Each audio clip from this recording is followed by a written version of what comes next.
আল্লাহর হুকুমে যারা নাফরমানি করতেছে। এই জন্য এই রমজান মাস তাকওয়ার মাস, সিয়াম সাধনার মাস। আল্লাহ বলছেন যারা আমাকে ভয় করে চলেছে, আমার হুকুম মোতাবেক খুশি করে আমল করেছে, আমি আল্লাহর পক্ষ থেকে রাসূল বলছেন যে রোজাদার আল্লাহর ভয়ে রোজা রাখে। কি বলেন? কোন পাগল মানুষের ভয়ে না খেয়ে থাকবে না। একমাত্র আমরা রোজা রাখি কার ভয়ে? আল্লাহর ভয়ে। আল্লাহর ভয়ে, আল্লাহকে খুশি করার জন্য। আমরা যখন ইফতার করতে বসি, আর দিনের বেলা যারা খেয়ে বেড়ায় তারা ইফতার করতে বসে, কি একটু মজা পাবে? বলে একটু মজা পাওয়া যাবে? আল্লাহ রাসূল বলছেন ইয়া আফতারা, যখন সে ইফতার করে, এই ইফতার করতে বসে আনন্দটা কিসের? এই আনন্দটা কিসের? আল্লাহর নামে বলেছেন সারাদিন রোজা থাকার পরে একজন ইমানদার মুমিন বান্দা রোজাদার যখন ইফতারিকে সামনে নিয়ে বসে যায়, আল্লাহ রাব্বুল আলামিন কুদরতি ভাবে ফেরেশতাদেরকে ডেকে ডেকে বলে, ফেরেশতারা জমিনের দিকে তাকিয়ে দেখো, যে মানুষ সৃষ্টি করতে তোমরা আমাকে উল্টা পরামর্শ দিয়েছিলা, আজকে সে মানুষকে দেখো সারাদিন না খেয়ে আছে, পিপাসায় শরীরে শুকিয়ে কাঠ হয়ে গেছে, ক্ষুধার জ্বালায় যন্ত্রণায় তারা পড়ে গেছে, ইফতার রোগে লাড়াচাড়া করতেছে, কিন্তু বলো তো তারা যে খায় না, কেন খায় না? আল্লাহ তো জানেন নাকি? আল্লাহ জানেন। তারপর ফেরেশতাদেরকে সাক্ষী করে আল্লাহ বললেন, এ ফেরেশতারা বলো খাচ্ছে না কেন? খালি ঘড়ি দেখছে আর অপেক্ষা করতেছে সময়ের জন্য। তার ভয়ে কেন? ফেরেশতারা আল্লাহ একমাত্র আপনার ভয়ে, আপনার ভয়ে তারা খাচ্ছে না। এক সেকেন্ড আগেও তারা মুখে আহার দিচ্ছে না, পানি মুখে দিচ্ছে না।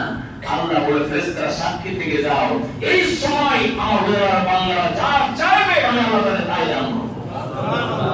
যে দোয়া করবে সেই দোয়া আমি কবুল করে নেব। আল্লাহ এত খুশি হয়ে যান রোজাদার থেকে। শুধু তাই না, আমার ফেরেশতারা তোমরা সাক্ষী থেকে যাও যে বান্দারা আমাকে না থেকে বিশ্বাস করে, আমার ভয়ে তাকে সামনে নিয়ে বসে আছে, আমার ভয়ে তারা এখন কিছু খাচ্ছে না, ইফতার করছে না, ওই বান্দাদের জীবনের গুনাহগুলো আমি আল্লাহ মাফ করে দিলাম। এই সৌভাগ্য রমজান মাস আল্লাহ আমাদের দান করেছেন, আলহামদুলিল্লাহ জোরে বলি আলহামদুলিল্লাহ। এর ইফতারের কথা বলা হয়েছে হাদিসে।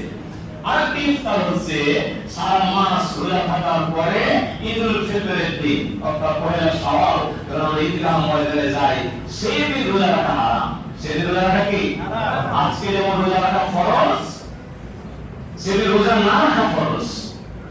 আজকে রোজা রেখে আমাদের যে সওয়াব হয়েছে, না রাখলে যে গুনাহ হয় তা হবে।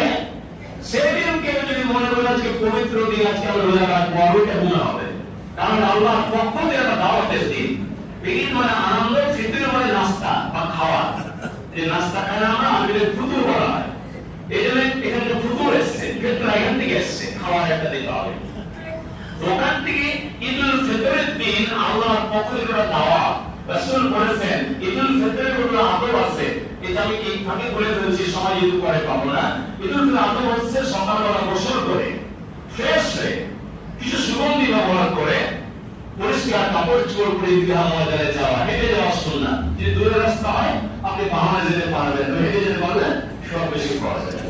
দ্বিতীয়ত হচ্ছে যে রাস্তা দিয়ে আপনি যাবেন সেই রাস্তার ফেরেশতারা আপনার সাক্ষী দিচ্ছে। আসার সরাসরি আরেকটা রাস্তা দিয়ে আসুন, তাও যদি ফেরেশতারা সাক্ষী হয়ে যাবে।